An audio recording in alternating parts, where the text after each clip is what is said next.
आपली मेथड सर्वांना माहिती आहे की पहिल्यांदा प्रॉब्लेम रीड करायचा, समजून घ्यायचा आणि नंतर काय करायचा, सॉल्व्ह करायचा. सन अँड मून बघा, पार्टनर्सची नावं दिलेली आहेत त्यांनी. Sun and moon are partners in partnership firm sharing profit and losses equally. त्यांचे profit and loss sharing ratio आहे इक्वली आहे. You are required to give effect of adjustment. तुम्हाला काय करायचंय, ऍडजस्टमेंटची इफेक्ट द्यायचे. कुठं तर खाली जी इन्फॉर्मेशन दिली ते इन्फॉर्मेशन वरून हेल्प द फॉलोइंग इन्फॉर्मेशन, फक्त ऍडजस्टमेंटची इफेक्ट द्यायचे आहेत. आता ऍडजस्टमेंटची इफेक्ट द्यायचे, त्याच्यामुळं या प्रॉब्लेम मध्ये आपल्याला फक्त आणि फक्त एक गोष्ट लक्षात ठेवा. आवाज येतोय कोणच तरी, आवाज येऊन देऊ नका शक्यतो. या प्रॉब्लेम मध्ये आपल्याला फक्त current account, partners current account आणि बॅलन्स शीटच तयार करायची. कारण की तुम्ही जर डेबिट साइड जर बघितली आणि क्रेडिट साइड जर बघितली तर प्रॉफिट अँड लॉसच्या डेबिटला, क्रेडिटला, ट्रेडिंग अकाउंटच्या डेबिटला, क्रेडिटला लिहिला जाणारा एकही आयटम, एखादा आहे पण एकही आयटम दिलेला नाही, एकच आहे फक्त. तर त्यानुसार आपण काय करणार आहोत, प्रिपरेशन काय करायचं हे सुद्धा सांगेल. वेगळाच प्रॉब्लेम, याला स्पेशल ट्रीटमेंट किंवा स्पेशल प्रॉब्लेम म्हणू. ज्यावेळेस परीक्षेला वेळ वगैरे तुम्हाला कमी असेल किंवा कमी मार्काची परीक्षा घ्यायची असेल, आता जशी कोरोनाची परिस्थिती आहे, त्यावेळेस अशा प्रकारचे प्रॉब्लेम नक्की विचारले जातील. मग आपल्याला असं व्हायला नको की बाबा हे तर झालंच नाही मग काय करायचं, त्यासाठी आपण अशा प्रकारचे प्रॉब्लेम सॉल्व्ह करून घेतोय. आता सर्वांना माहिती डेबिट बॅलन्सेसला काय दिलेले असतात, सगळे ऍसेट्स आणि एक्सपेन्सेस. व्हेरी गुड, असेट आणि एक्सपेन्सेस. आणि क्रेडिट बॅलन्सला काय असतं, सगळं इन्कम आणि लायबिलिटी. ओके, आता फक्त आपल्याला काय ओळखून घ्यायचंय, डेबिट बॅलन्सेस मध्ये दिलेले आयटम असेट आहेत का एक्सपेन्सेस आहेत, तेच फक्त ओळखून घ्यायचं. तर फर्स्ट लँड अँड बिल्डिंग कुठं लिहिणार, बॅलन्स शीटच्या असेट साइडला लिहिणार. Furniture asset side. मशिनरी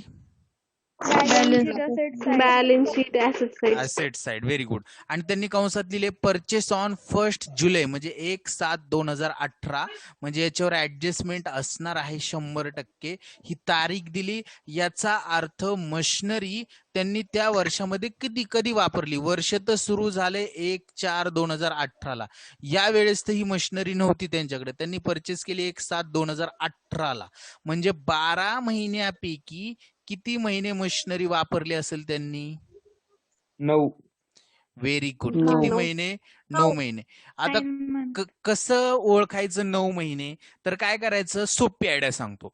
1/7/2018 पासून 1/7/2018 पासून आपली जी ट्रायल बॅलन्सची लास्ट डेट आहे तिथपर्यंतचे महिने मोजायचं. 7वा महिना 1 तारीख पूर्ण येईल. जुलै, August, September, October, November, December, जानेवारी, फेब्रुवारी आणि मार्च, म्हणजे टोटल किती महिने होतात, 9 महिने. 9 महिने होतात. काय मोजलं आपण, फक्त जी तारीख दिली त्या तारखेपासून आपल्या ट्रायल बॅलन्स पर्यंतची जी तारीख आहे तिथपर्यंतचे महिने. म्हणजे पुढं आपल्याला याच्यावर ऍडजस्टमेंट अशी असणार आहे की डेप्रिशिएशनची. डेप्रिशिएशन आपण जेवढ्या 12 महिन्यापैकी 9 महिनेच फक्त ही असेट यूज केली, या 9 महिन्यावरच आपण डेप्रिशिएशन कॅल्क्युलेट करणार आहोत. हे क्लिअर असू द्या. म्हणजे याच्यावर डेप्रिशिएशनची ऍडजस्टमेंट असणार आहे आणि 9 महिन्याचं डेप्रिशिएशन कॅल्क्युलेट करायचंय. क्लिअर का सर्वांना हे 9 महिने कसं केलं मी?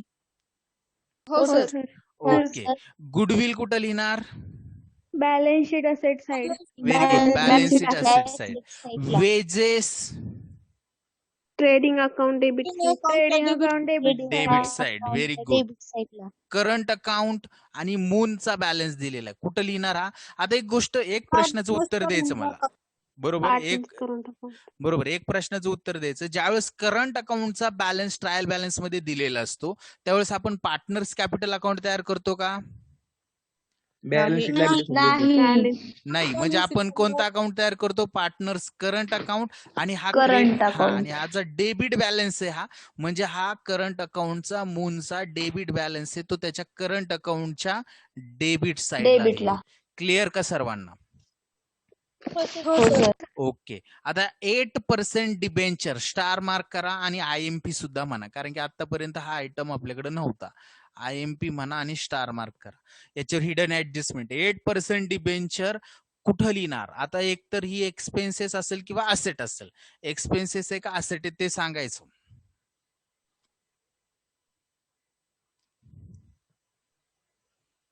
एक्सपेन्सेस नाही असेट आहे. बघा ना 8% डिबेंचर. डिबेंचर म्हणजे कर्ज रोखे आणि पार्टनरशिप फर्मचे डिबेंचर नसतात. डिबेंचर हे कंपनीचे असतात आणि पार्टनरशिप फर्मने कंपनीमध्ये पैसे गुंतवले म्हणजेच इन्व्हेस्टमेंट. याला दुसरं हिडन नाव असणारे इन्व्हेस्टमेंट. ही इन्व्हेस्टमेंट आहे. ही काय आहे? इन्व्हेस्टमेंट आहे पार्टनरशिप फर्मची. आणि इन्व्हेस्टमेंट काय असते आपली? असेट असते ना. ओके. आता हे याच्यावर 8% व्याज भेटणार आहे आपल्याला. म्हणजे 8,000वर 8% कॅल्क्युलेट करावं लागेल आणि त्यांनी तारीख दिली 1/10/2018. या तारखेला हे परचेस केलेले आहेत. म्हणजे 12 महिन्यापैकी किती महिन्याचं इंटरेस्ट याच्यावर कॅल्क्युलेट करावं लागेल? कोण सांगते मला? 5 महिन्यांचे. 5 महिन्यांचं का 6 महिन्यांचं? 2 महिने 6 महिने 6 महिने. बघा ना 6 महिने. आता सोपं सांगतो हा. ट्रिक लक्षात ठेवायची. परचेसची तारीख 1/10 म्हणजे 1 ऑक्टोबर बरोबर. 1 ऑक्टोबरचा पूर्ण महिना. 1 ऑक्टोबर पासून 31 मार्च पर्यंतचे महिने मोजायचे. 1 ऑक्टोबर 2018 ते 31 मार्च 2018 पर्यंतचे महिने. ऑक्टोबर पूर्ण, नोव्हेंबर, डिसेंबर, जानेवारी, फेब्रुवारी आणि मार्च. मार्चची 31 तारीख आहे म्हणजे तो पूर्ण महिना आहे मार्च. म्हणजे किती महिने? 6 महिने. 5 6 महिने महिने. येत नाहीत. कोणीतरी चुकीचं उत्तर दिलं. किती महिने? 6 महिने. कळलं का सर्वांना 6 महिने कसं कॅल्क्युलेशन आणलं मी? हो सर. ओके. म्हणजे या डिबेंचर्सवर आपल्याला जे व्याज भेटणार आहे 8%, हे 12 महिन्याचं न भेटता किती महिन्याचं भेटल? फक्त 6 6 महिन्याचं. 6 6 महिन्याचं. महिने आता हे व्याज भेटणार आहे. हिडन ऍडजस्टमेंट आहे. व्याज जर भेटलं तर असेट आहे. असेट मध्ये ऍड होईल म्हणजे डिबेंचर्स मध्ये काय होईल ते? डिबेंचर मध्ये ऍड होणार. बघा असेट आहे. असेटवर व्याज भेटतंय त्याच्यामध्ये ते ऍड होणार. डिबेंचर मध्ये ऍड आणि आपला इन्कम होतोय. इन्कम झाला की प्रॉफिट अँड लॉसच्या कुठं? Credit credit side. क्रेडिट साइडला. क्लिअर का सर्वांना? इफेक्ट ऍडजस्टमेंटची आणि ऍडजस्टमेंट कळली का? हिडन काय आहे? हो sir. Okay. Then after next बघा प्रॉव्हिडंट फंड इन्व्हेस्टमेंट हा शब्द आहे. कुठं लिहिणार? इन्व्हेस्टमेंट आहे म्हटल्यानंतर balance sheet asset balance sheet side. Very good. Balance sheet asset side. आणि stock of postal stamp. Stock आहे बॅलन्स शीट असेटच. Balance sheet asset. आणि इकडं पाहता क्रेडिट बॅलन्सेस कडे जाऊया. क्रेडिट बॅलन्सेस मध्ये फर्स्ट दिले कॅपिटल. कॅपिटल कुठं लिहिणार आपण? पार्टनर अकाउंटच्या कॅपिटलच्या क्रेडिट साइडला. हा Balance बघा sheet आता liability. इथं कॅपिटल अकाउंट तयार करायचं नाही. आता ज्यांनी कॅपिटल सांगितलं ते सुद्धा बरोबर आहे, परंतु करंट अकाउंटचा बॅलन्स दिल्यानंतर आपण कॅपिटल तयार करत नाही. हे बॅलन्स शीटच्या लॅबिलिटीला लिहिणार डायरेक्ट. आणि करंट अकाउंटचा बॅलन्स दिलाय सनचा, हा कुठं लिहिणार? करंट अकाउंटचा पार्टनर्स करंटच्या क्रेडिटला. त्याच्यानंतर हे sundry creditors balance sheet liability side. Very good. Bank overdraft balance sheet liability side. Balance sheet liability side. Liability side. त्याच्यानंतर रिझर्व्ह फंड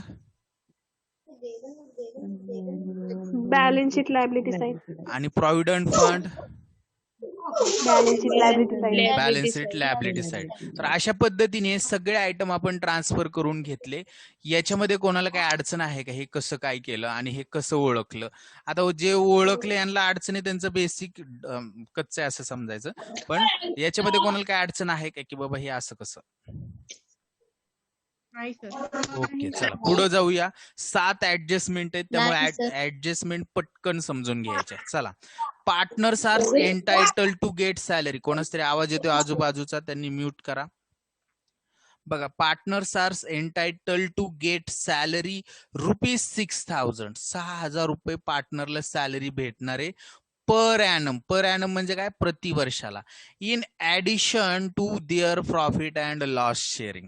म्हणजे प्रॉफिट अँड लॉस व्यतिरिक्त त्यांना सॅलरी भेटणार आहे 6,000 रुपये प्रत्येक प्रत्येक वर्षाला. आता हे पार्टनर्सच्या दृष्टिकोनातून त्यांना भेटणारे म्हणल्यावर काय झालं, पार्टनरचा इन्कम झाला ना. हो सर. हो, हो, मग सर. आता आपण पार्टनर करंट अकाउंट तयार केलंय, करंट अकाउंट. तर त्या करंट अकाउंटच्या कुठं लिहिणार हा त्यांचा इन्कम? Credit side. क्रेडिट साइडला लिहिणार. व्हेरी गुड, क्रेडिटला लिहिणार. आणि हा फर्मला द्यावा लागणार आहे, पार्टनरशिप फर्मला. फर्मच्या दृष्टिकोनातून हा काय झाला, द्यायचंय म्हटल्यानंतर. एक्सपेन्सेस. आणि एक्सपेन्सेस कुठं लिहितो आपण, प्रॉफिट अँड लॉसच्या डेबिट साईडला. व्हेरी गुड, डेबिट साइडला लिहितो. क्लिअर सर्वांना इफेक्ट ऍडजस्टमेंटचे, करंट अकाउंटच्या हो, sir. क्रेडिटला आणि प्रॉफिट अँड लॉसच्या हो, sir. डेबिटला. ओके. देन आफ्टर नेक्स्ट बघा, depreciate land and building, furniture and machinery at 10%, 5% and 3% respectively. आता डेप्रिशिएशनचे इफेक्ट सर्वांना माहितीत, मला फक्त इफेक्ट सांगा, आपण स्टार मार्क करूया. मायनस असेट आणि लॉसच्या डेबिटला. Very good. लेस करणार असेट मधनं, मायनस म्हणजेच लेस आणि कुठं लिहिणार, प्रॉफिट अँड लॉसच्या डेबिट साइडला. क्लिअर का सर्वजण? हो सर. ओके.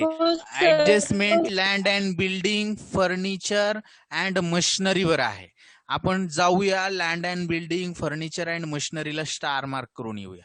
चला, लँड अँड बिल्डिंग, त्याच्यानंतर फर्निचर आणि मशिनरीला आपण ऑलरेडी स्टार मार्क करून ठेवलेला, एकच स्टार मार्क, फर्निचर. क्लिअर का सर्वजण ऍडजस्टमेंटच्या बाबतीत, नंबर 2च्या? हो सर. ओके. हो सर. ओके. देन आफ्टर पहा, interest on capital 5% per annum. कोण मला याचं करेक्ट इफेक्ट सांगते, बघूया आता कोणाला येत आहे. Capital account credit side, profit and loss account debit side.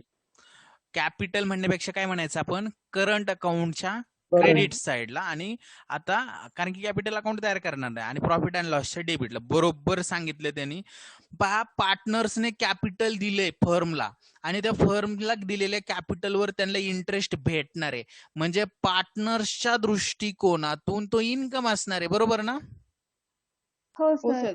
हो. हो मग सर. इन्कम असेल तर तो करंट अकाउंट, पार्टनर्स करंट अकाउंटच्या क्रेडिटला लिहिणार, आणि फर्मला हे द्यावं लागेल. म्हणजे फर्मच्या दृष्टिकोनातून काय आहे हा, एक्सपेन्सेस. मग हा एक्सपेन्सेस कुठं लिहिणार, प्रॉफिट अँड लॉसच्या डेबिट साईडला. डेबिट साइडला. क्लिअर का सर्वजण ऍडजस्टमेंटच्या बाबतीत? हो सर. हो सर. हो, डायरेक्ट ऍडजस्टमेंट आहे, त्यामुळे हो, स्टार मार्क कशाला होणार नाही. क्लोजिंग स्टॉक 60,743 रुपये कुठं लिहिणार, कोण सांगते? Credit account credit side, balance sheet asset side. Very good. Trading credit, balance sheet asset. त्याच्यानंतर wages include ₹1,000 as a advance given to worker. म्हणजे वेजेस मध्ये 1,000 ऍडव्हान्स पेमेंट आहे वर्करला केलेलं. म्हणजे काय असतील हे, प्रीपेड असतील का आउटस्टँडिंग असतील? प्रीपेड. आणि प्रीपेड वेजेसचे इफेक्ट सांगा मला. इफेक्ट वेजेस म्हणजे एक्सपेन्सेसचे. Less from wages. Very balance good, sheet asset. Very good. Balance wages sheet, मधनं asset लेस side. आणि बॅलन्स शीटच्या कुठं लिहिणार, असेटला लिहिणार. असेट. आणि वेजेसला, Asset side. हा, वेजेसला आपण स्टार मार्क करूया, वेजेसला स्टार मार्क करू. क्लिअर का सर्वांना वेजेसच्या बाबतीत? हो सर. ओके. हो सर. ओके. चला, त्याच्यानंतर interest due but not paid, द्यायचाय परंतु दिलेला नाही. असं किती इंटरेस्ट आहे, 800 रुपये. 800 रुपये. म्हणजे हा काय आउटस्टँडिंग आहे का प्रीपेड आहे? Due but not paid, outstanding.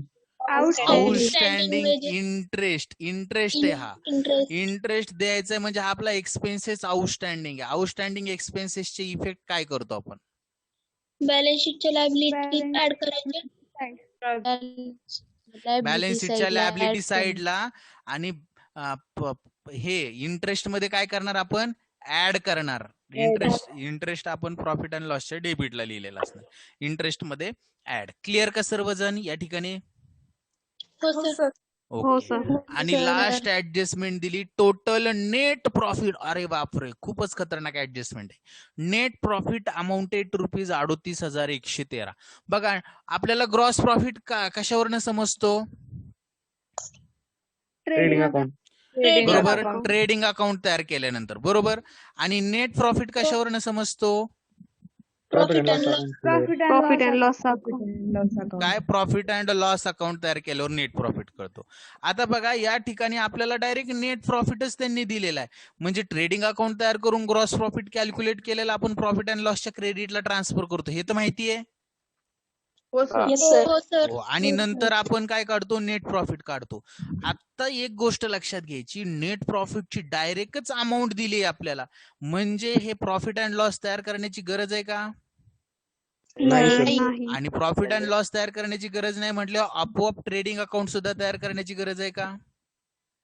नाही. नाही. संपला विषय कारण की ट्रेडिंग वरनं ग्रॉस प्रॉफिट आणि ग्रॉस प्रॉफिट वरनच नेट प्रॉफिट म्हणजे पी अँड एल. आता पी अँड एलच तयार करायचं नाही म्हणलं ग्रॉस प्रॉफिट नाही आणि ट्रेडिंग अकाउंट नाही. क्लिअर का सर्वांना. हो सर. Yes, sir. हो सर. आता मला प्रश्नाचं उत्तर पुढच्या द्यायचं. जो प्रॉफिट अँड लॉस वरनं आपण जो नेट प्रॉफिट कॅल्क्युलेट करतो तो कुठं लिहितो आणि कोणाला वाटतो. Current partners account. करंट अकाउंटच्या क्रेडिट Current साईडला partner. पार्टनरशिप वाटतो. बरोबर पार्टनर्सच्या क्रेडिटला म्हणजे पार्टनर्स कॅपिटलच्या क्रेडिटला. आता कॅपिटल नाही करंट तयार केले म्हणजे करंट अकाउंटच्या कुठं लिहिणार आपण Credit ला. क्रेडिट साईडला. एकच इफेक्ट. क्लिअर का सर्वांना ऍडजस्टमेंट. हो सर. ओके.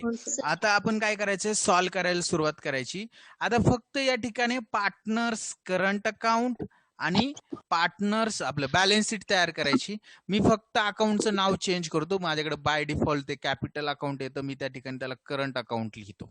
चला पार्टनर्स करंट अकाउंट ज्यांनी तयार केलेलं असेल बाबा ट्रेडिंग पण केले प्रॉफिट अँड लॉस पण केले आणि कॅपिटल पण केले आणि बॅलन्स शीट पण केलं. फक्त कॅपिटलला करंट लिहा आणि ट्रेडिंग प्रॉफिट अँड लॉस जर तयार केलेला असेल तर ते तसंच राहू द्या. आता खोडाखोड करत बसू नका. इथपर्यंत कोणाला काय अडचण आहे का. सुरू करायचं का वदनी कवळ घेता म्हणायचं का. हो सर. Okay Yes, sir.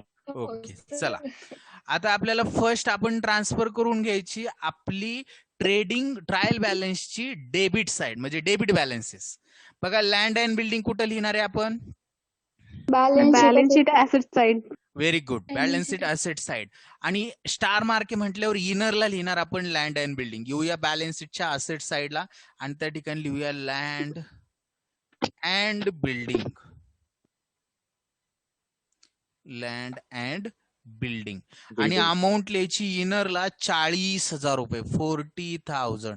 सोबत आहेत ना सर्वजण. हो सर. हो सर. ओके. एक ओळ जागा सोडा ऍडजस्टमेंट साठी. एक ओळ जागा सोडा ऍडजस्टमेंट साठी. मी ज्या पद्धतीने सोडली त्या पद्धतीने. त्याच्यानंतर फर्निचर कुठं लिहायचंय. Balance sheet asset side. Very good. Balance sheet asset साइडला या आणि त्या ठिकाणी लिहा फर्निचर. फर्निचर आणि अमाऊंट लिहा त्या ठिकाणी 18,000 इनर कॉलमला कारण की त्याला सुद्धा स्टार मार्क आहे. 18,000 इनर कॉलमला. बॅलन्स शीटच्या असेटला फर्निचर लिहिलं. एक ओळ जागा सोडली. मशिनरी कुठं लिहायचंय. Balance sheet asset side. Very good. Balance शीटच्या असेट साइडलाच लिहा मशिनरी. मशिनरी आणि अमाऊंट लिहा मशिनरीची किती आहे 40,000 रुपये. मशिनरीची अमाऊंट लिहिणार आपण 40,000. इनरलाच लिहिणार कारण की एक ओळ जागा सोडायची आपल्याला. इनरला लिहिली एक ओळ जागा सोडली. क्लिअर का. मी ज्या पद्धतीने लिहितोय त्या पद्धतीने लिहायचं सर्वांनी. ओके चला मशिनरी झाल्यानंतर त्या ठिकाणी बघा गुडविल आहे. गुडविल सुद्धा कुठे लिहायचंय बॅलन्स शीटच्या ऍडजस्टमेंट आहे का. नाही. नाहीये. स्टार मार्क नाही याचा अर्थ ऍडजस्टमेंट नाही. अमाऊंट आहे 2,000. आउटरला लिहून टाकायचे 2,000. सोबत आहेत का सर्वजण. हो सर. हो अतिशय सोपे अवघड काहीच नाही. वेजेस. अरे वेजेस लिहायचे ट्रेडिंगच्या डेबिटला पण ट्रेडिंग अकाउंट तयार केले का आपण. नाही सर. नाही. नाही, sir. डेबिटला लिहू शकतो का आपण. नाही. नाही लिहू शकत. पण गडबड आहे सर या ठिकाणी. काय झालंय की त्याला स्टार मार्क आहे त्याच्यावर ऍडजस्टमेंट आहे आणि वेजेसची अमाऊंट आहे 2,000. काय करू आपण लगेचच या ठिकाणी 2,000 मी साईडला लिहून घेतो. बरोबर. आणि त्याच्यावर जी ऍडजस्टमेंट आहे त्या ऍडजस्टमेंटच्या शोधात जातो. ऍडजस्टमेंट मध्ये ती सापडेल ऍडिशनल इन्फॉर्मेशन मध्ये. किती नंबरची इन्फॉर्मेशन आहे बघा? 5 नंबरची इन्फॉर्मेशन आहे. किती आहे? Wages include 1000 as a advance given to workers. म्हणजे प्रीपेड वेजेस आहेत, बरोबर का? हो सर. आणि ते वेजेस मधनं लेस करायचे आहेत. किती हजार रुपये? 1000 रुपये. 1000 आणि बॅलन्स शीटच्या कुठं लिहायचे आहेत?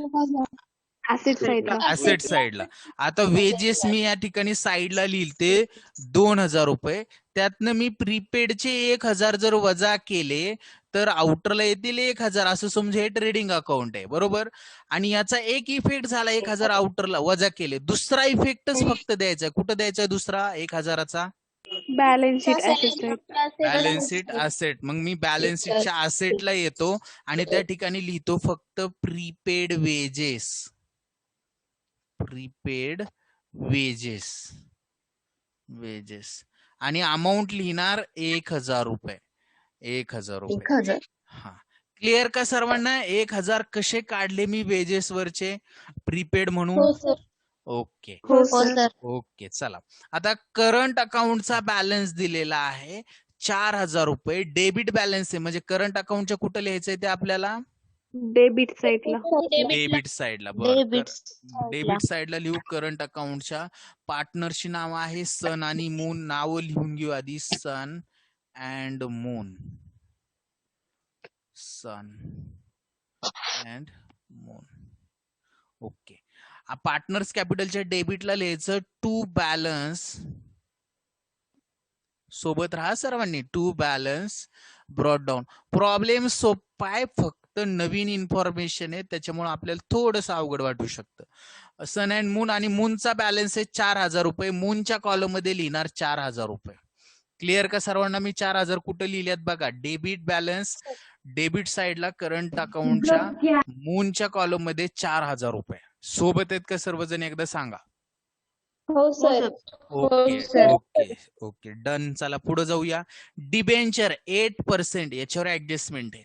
आधी डिबेंचर लिहून घेऊ आणि नंतर ऍडजस्टमेंट करू, सोपं होईल म्हणजे. चला जाऊया. कुठे लिहायचे बॅलन्स शीटच्या? असेट साईडला लिहा 8% डिबेंचर. 8% डिबेंचर. आणि अमाऊंट आहे 8000 रुपये, बरोबर ना? हो सर. आणि ऍडजस्टमेंट हिडन ऍडजस्टमेंट आहे. काय आहे? 8% आहे म्हणजे 8% त्याच्यावर व्याज आपल्याला भेटणारे म्हणलं इन्कम आहे. इन्कम लिहायचे प्रॉफिट अँड लॉसच्या क्रेडिटला. पण किती महिन्याचं व्याज भेटणार आहे? फक्त 6 महिन्याचं. 6 महिन्याचं. प्रॉब्लेम वाचत असताना, रीड करत असतानाचे 6 महिने कसे कॅल्क्युलेट केले ते मी सांगितले तुम्हाला. आता एक गोष्ट फक्त आपल्याला त्याच्यावर व्याज कॅल्क्युलेट करायचंय. 8000 रुपये अमाऊंट आहे. किती? 8000 रुपये. 8000वर 8% कॅल्क्युलेट करायचं. अतिशय सोपं असतं कॅल्क्युलेशन. बघा कसं कॅल्क्युलेट करायचं. 8% कॅल्क्युलेट करण्यासाठी अगोदर 1% कॅल्क्युलेट करून घ्यायचं. 1% कॅल्क्युलेट करण्यासाठी हे 2 शून्य जर झाकले तर किती येतात? फक्त 80. 80 गुणुले 8 असं जर केलं तर 8 8 64 आणि हा शून्य राहिलाय तो फक्त या ठिकाणी घ्यायचा. किती येतात? 640. 640. हे आपल्याला भेटणार आहे. म्हणजे डिबेंचर मध्ये काय करायचे ते ऍड. ऍड. आणि प्रॉफिट अँड लॉसच्या क्रेडिटला लिहायचे. पण प्रॉफिट अँड लॉस तयार केले का आपण? नाही. नाही. म्हणजे फक्त एकच इफेक्ट देणार डिबेंचर मध्ये, ऍड. मग आपण येणार डिबेंचर कडे आणि त्या ठिकाणी लिहिणार ऍड इंटरेस्ट ऑन डिबेंचर आणि अमाऊंट लिहिणार 640 इनरला आणि आउटरला किती देईल? 8640. क्लिअर का सर्वांना? हे डिबेंचर कसे काढले? एकच मिनिट. 12 महिन्यांचं आहे ना? हो. काय चुकलं? कोण सांगते काय चुकलं? तर चुकलं काय की आपण हे 12 महिन्याचं कॅल्क्युलेट केलं 640. आपल्याला पाहिजे 6 महिन्याचं फक्त. पूर्ण 12 महिन्याचं. हा, 6 महिन्याचं किती? 320. 320. हेच आपल्याला लिहावे लागतील. आपण 640 लिहिलेलं चुकलंय, मग आपल्याला ते थोडंसं खोडावं लागेल. चला, काही हरकत नाहीये. डिबेंचर मीन्स काय सर? डिबेंचर म्हणजे काय, असा प्रश्न आहे का? हो सर. डिबेंचर म्हणजे कर्ज रोखे. आणि हे कर्ज रोखे कोण तयार करतं? कंपनीला ज्यावेळेस भांडवलाची आवश्यकता असते. पार्टनरशिप फर्म आणि कंपनी ह्या दोन वेगळ्या कन्सेप्ट आहेत. आता मी फक्त हे ऍड करतो. 8,000 प्लस 3,220 320 येईल आउटरला. 8,320. क्लिअर का सर्वांना? 8,320 कसे लिहिले? हो सर. ओके. आता याचा दुसरा इफेक्ट प्रॉफिट अँड लॉसच्या क्रेडिटला लिहितो, पण ते नाही. आता डिबेंचर म्हणजे कर्ज रोखे. कंपन्यांना ज्या वेळेस कर्जाची आवश्यकता असते त्यावेळेस ते एक दस्तऐवज तयार करतात आणि त्याची विक्री करतात. त्याला कर्ज रोखे म्हणतात. कर्ज उभारण्यासाठी म्हणजे पैसे मिळवण्यासाठी कर्ज घेतात आणि या कर्जावर व्याज द्यावं लागतं कंपन्यांना. मग या कंपन्या कितीचं व्याज देणार आहेत? 8% व्याज देणार आहेत, ज्यांनी ते दस्तऐवज खरेदी केलेलं असेल, कागदपत्र. आता ह्या पार्टनरशिपने हे डिबेंचर्स खरेदी केले म्हणजे ही त्यांची इन्व्हेस्टमेंट झाली, बरोबर का? हो सर. हा, आणि इन्व्हेस्टमेंटवर 8% त्यांना व्याज भेटणार म्हणजे हा इन्कम झाला 8%. मग हा 320 रुपये जो इन्कम आहे तो प्रॉफिट अँड लॉसच्या क्रेडिटला, आणि इन्व्हेस्टमेंट डिबेंचर म्हणून कुठं लिहिणार? बॅलन्स शीटच्या असेटला. आणि हे वाढतील. 800 प्लस 320 व्याज त्याच्यात ऍड होईल म्हणजे टोटल 8,320 आपलं असेट वाढल, म्हणून ते 8,320 आउटरला लिहिलं. क्लिअर का आता? इन्व्हेस्टमेंट म्हणजे डिबेंचर. सर. ओके, चला आता पुढे जाऊया.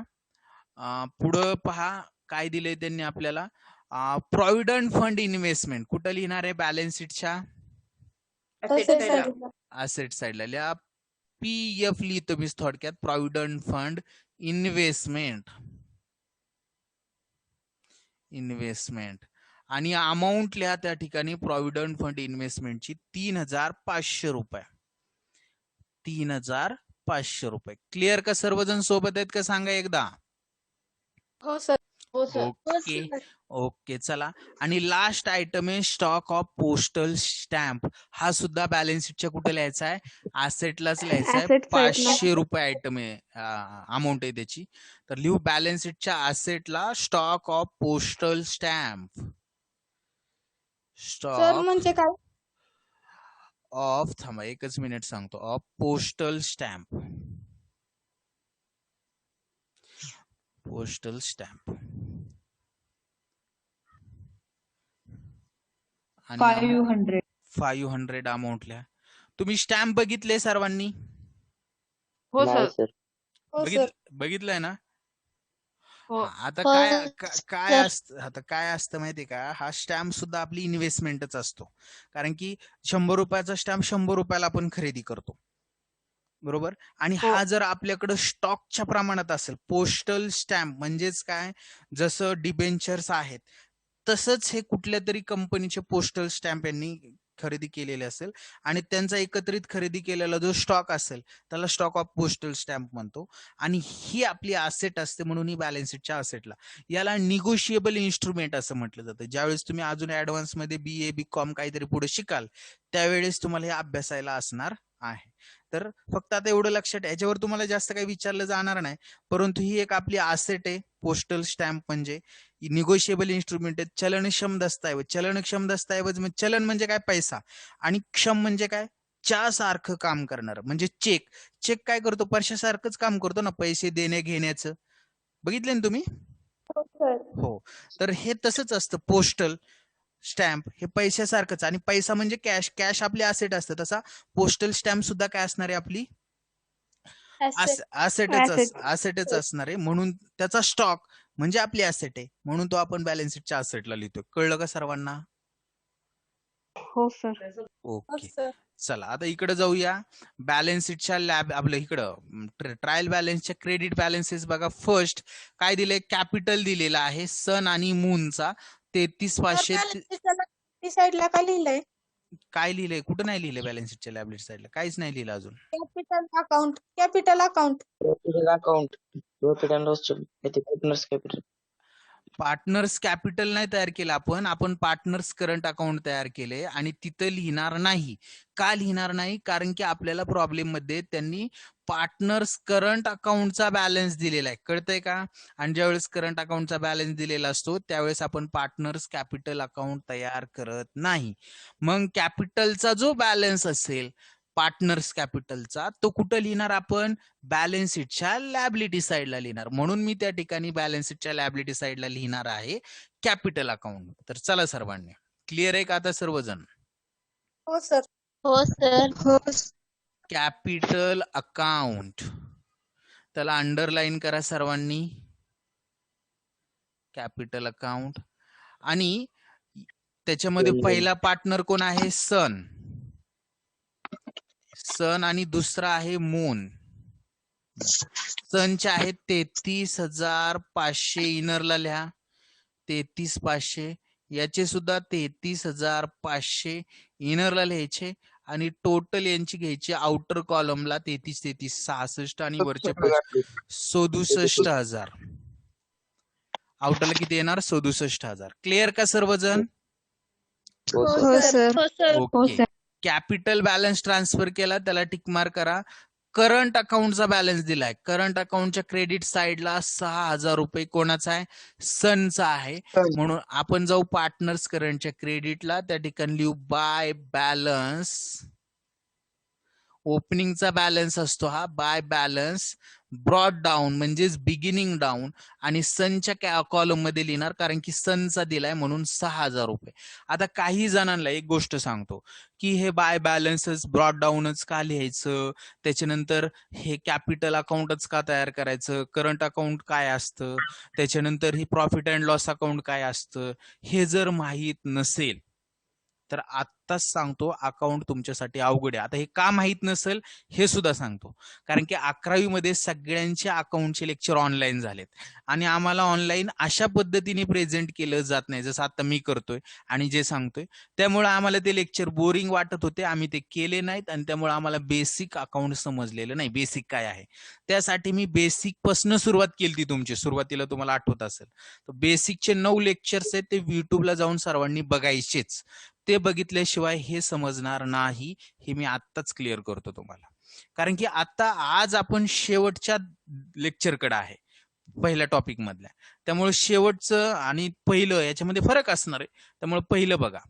तर हा बॅलन्स ट्रान्सफर करून घेतला आपण पार्टनर्स कॅपिटलच्या क्रेडिट साइडला 6,000, करंट अकाउंटच्या क्रेडिट साइडला 6,000 रुपये. इथपर्यंतच क्लिअर आहे का सर्वांना?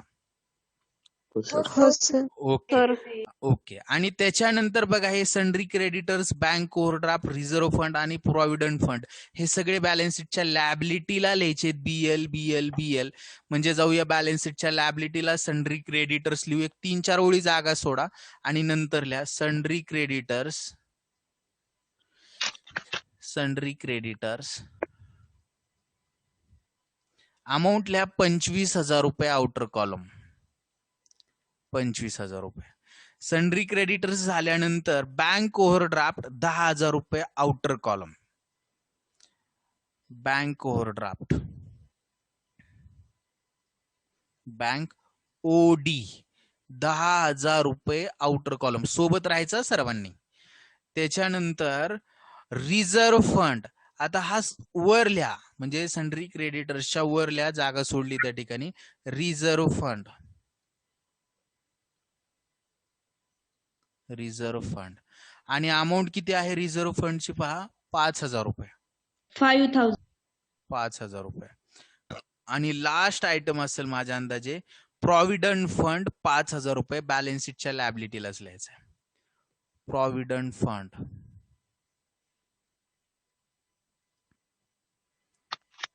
फंड 5,000 रुपये.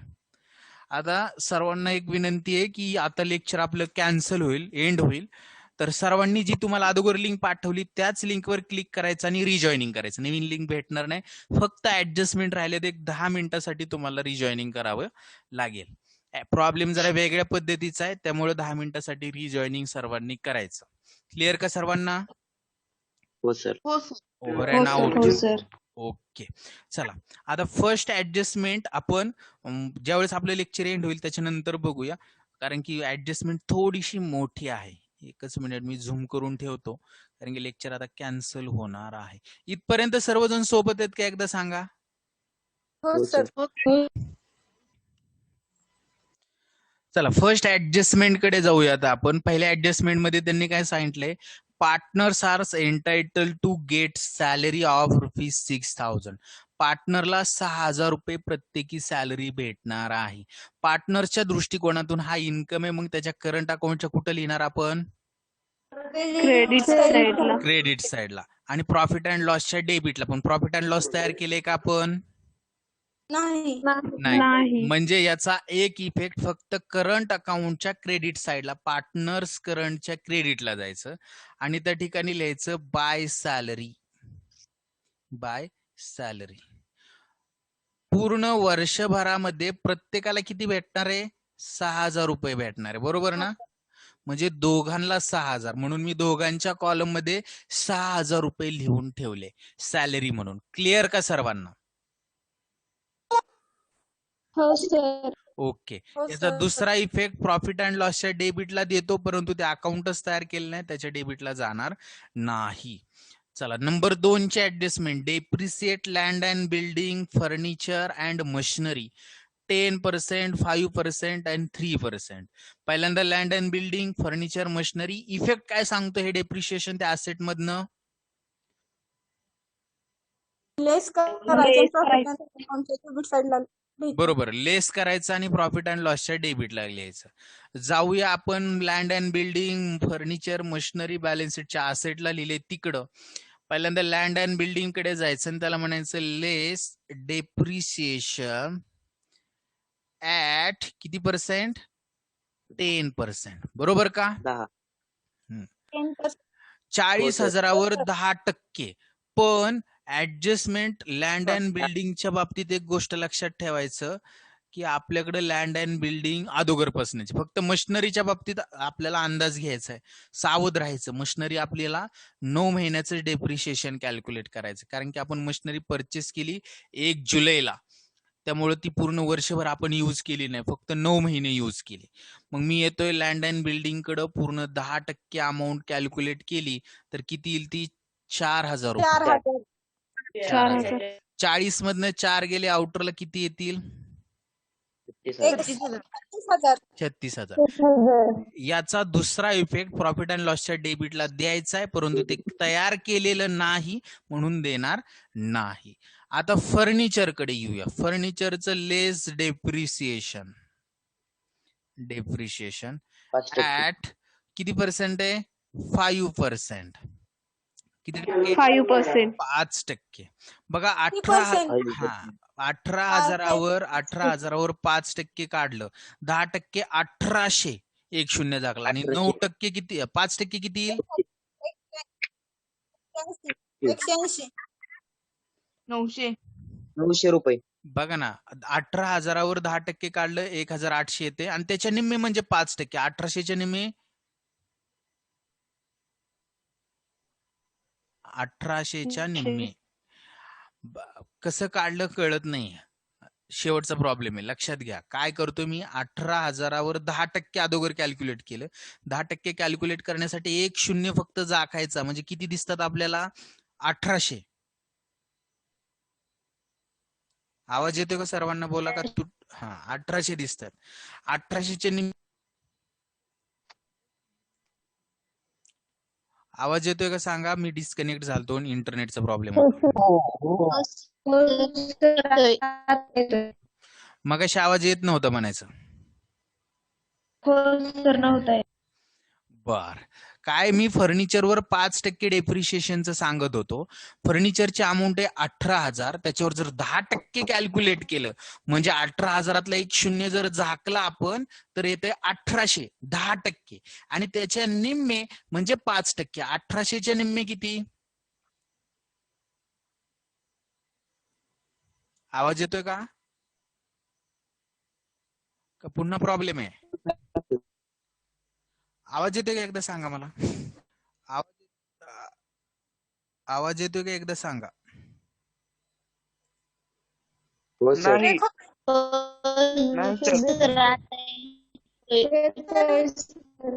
हा काय होतंय जरा इंटरनेट पावसाचं वातावरण आहे त्यामुळे थोडासा प्रॉब्लेम येतोय पण आपण लवकर उरकूया.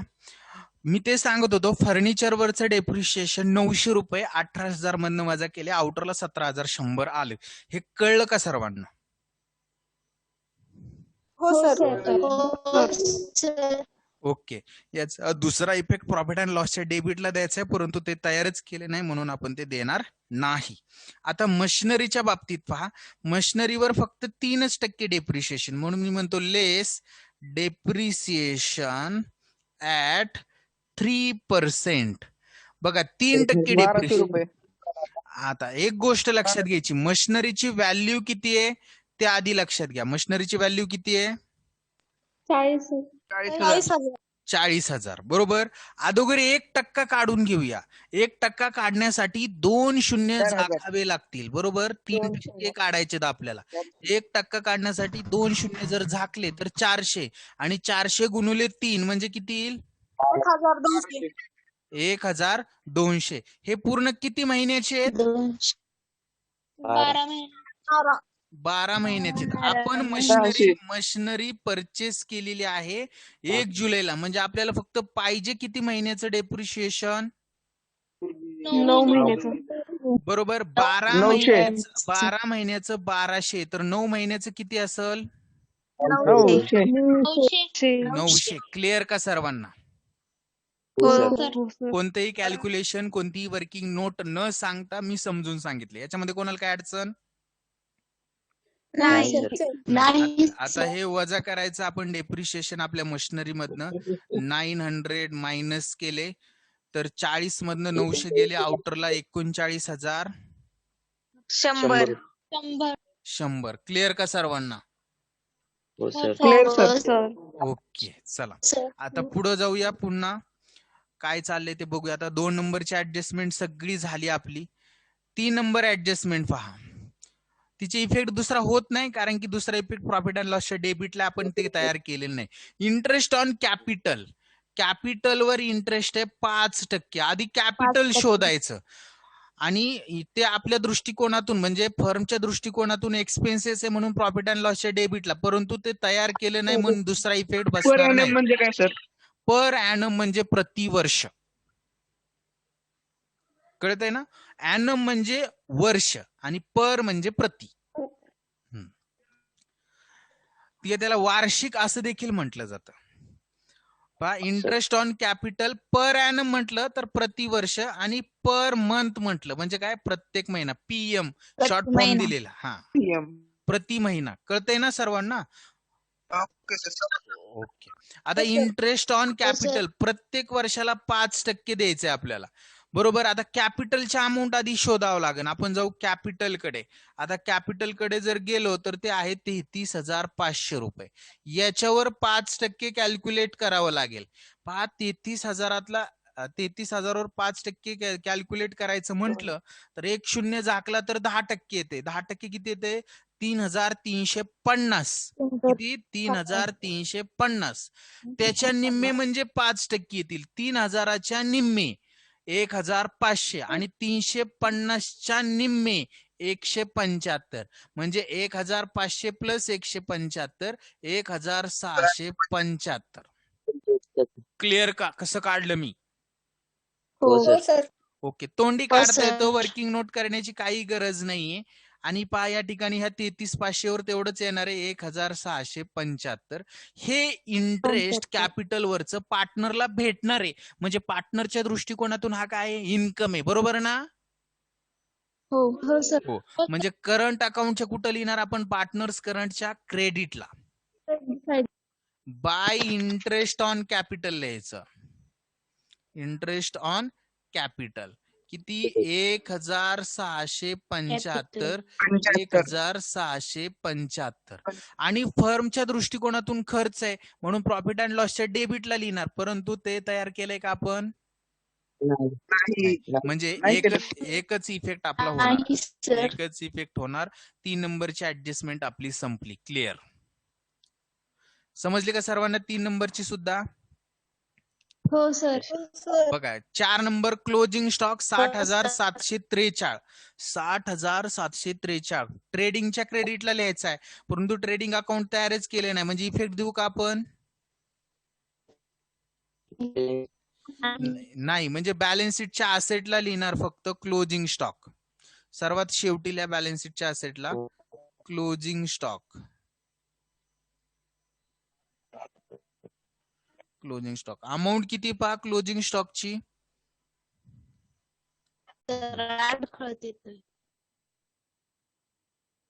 आता आवाज क्लिअर येतोय का? पावसाचं वातावरण.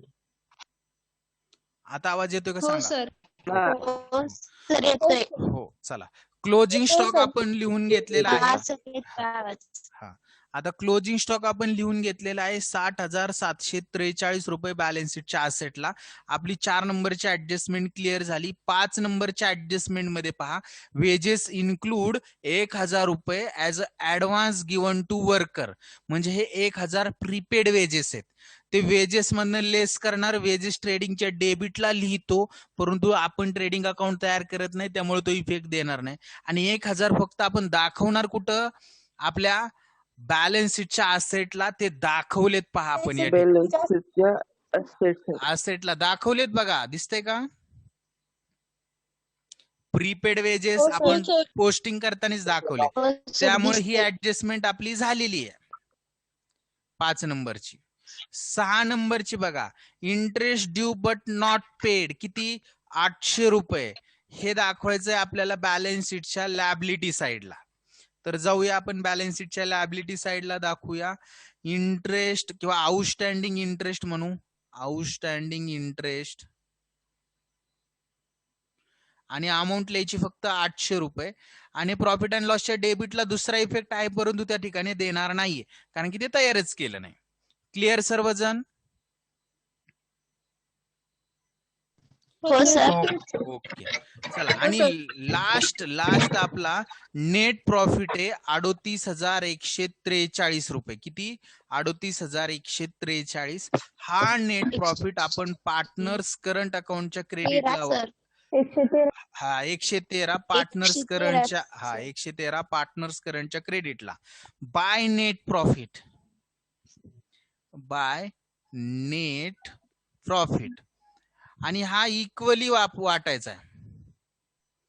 इक्वली जर डिस्ट्रीब्यूट केला तर तो 19,057 आणि 19,056 अशा पद्धतीने येईल. 19,057 आणि 19,056.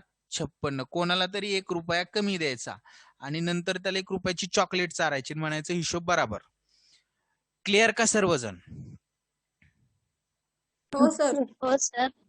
हो सर.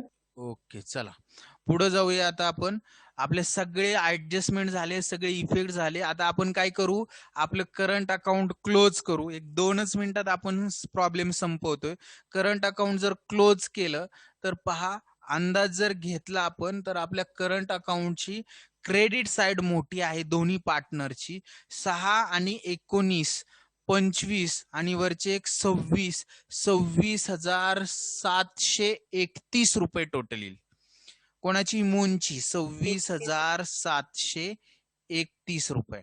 आणि इकडे बघा 6 6 12 आणि 19 32 33 34 32,732 येईल. 32,732. इकडं पण तेच लिहिणार आपण, 32,732 आणि 26,731. आणि या 26 मधनं 4 गेले तर 22,731. आणि इकडे वजा व्हायला काहीच नाही, म्हणून 32,732 एवढीच टोटल राहील. याला नाव देणार टू बॅलन्स कॅरीड डाऊन. आणि हा बॅलन्स ट्रान्सफर करणार आपल्या बॅलन्स शीटच्या लॅबिलिटी साइडला. करंट अकाउंट लिहायचं, करंट अकाउंट त्याला अंडरलाईन करायची, करंट अकाउंट लिहून. आणि फर्स्ट कोण आहे? मून का सन? मून. सन सन. आणि सन. सन आणि मून. सनची अमाऊंट आहे 32,700 32,732 रुपये आणि याची 22,000 731 731 आणि यांची टोटल जर आउटरला घेतली तर टोटल येते 55,000 55च येते ना 55,463 रुपये. Very good. 55,463 आणि आता आपली बॅलन्स शीट जर आपण टोटल केली तर आपल्याला टॅली होणार आहे बॅलन्स शीट. डायरेक्ट अमाऊंट सांगतो तुम्हाला सर्वांना 1,68,200. हा बोला. ट्रायल बॅलन्स मध्ये वेजेस सर 2000 लिहिले, मग आपण 1000 का लिहिले इकडे? कारण की Asset मध्ये? 1,000 हे प्रीपेड आहेत, ऍडव्हान्स मध्ये पेड केलेले असतात आणि जे आपण ऍडव्हान्स मध्ये पेड करतो त्याचा बेनिफिट आपण फ्युचर मध्ये घेणार आहेत. आता एक गोष्ट लक्षात घे की मला काय करायचंय, माझ्याकडे जॉब द्यायचा असं समजूया आणि मला 10,000 रुपये सॅलरी द्यायची, पण तू काय म्हणते सर माझा पहिलाच महिना आहे, मला थोडासा ऍडव्हान्स द्या. म्हणजे मी तुला 5,000 रुपये कामावर घ्यायच्या अगोदर दिले, ऍडव्हान्स दिला, म्हणजे पुढच्या महिन्याची सॅलरी अगोदरच पेड केली, परंतु त्याचा मला बेनिफिट कधी भेटणार या 5,000चा? तू काम केल्यानंतर. आणि काम कधी करणार आहे? पुढच्या महिन्यात. आणि ज्याचा बेनिफिट आपण फ्युचर मध्ये घेतो त्याला आपण असेट म्हणतो. त्याला काय म्हणतो? असेट म्हणतो. आणि हे प्रीपेड आहे, बरोबर ना? वेजेस काय आहेत? प्रीपेड केलेले आहेत, ऍडव्हान्स मध्ये पेड केलेत, म्हणजेच फ्री मध्ये पेड केलेत, म्हणून ती आपली असेट आहे. त्याचा बेनिफिट आपल्याला फ्युचर मध्ये भेटणार आहे, म्हणून ही असेट म्हणून आपण बॅलन्स शीटच्या असेटला दाखवणार. फक्त 1,000 रुपये. कळलं का? 1,000 आपण ऍडव्हान्स मध्ये पेड केलेत म्हणून 1,000 दाखवणार. याच्यासाठी बेसिक लेक्चर खूप महत्वाचे. आउटस्टँडिंग इंटरेस्ट 800 रुपये लिहिला. आता आपला प्रॉब्लेम जर आपण टॅली केला तर 1,68,263 रुपयांनी टॅली होईल. 1,68,263 रुपये. 1,68,263 रुपये. क्लिअर का सर्वांना? हो सर. ओके, एकच मिनिट, आता मी स्टॉप करतो.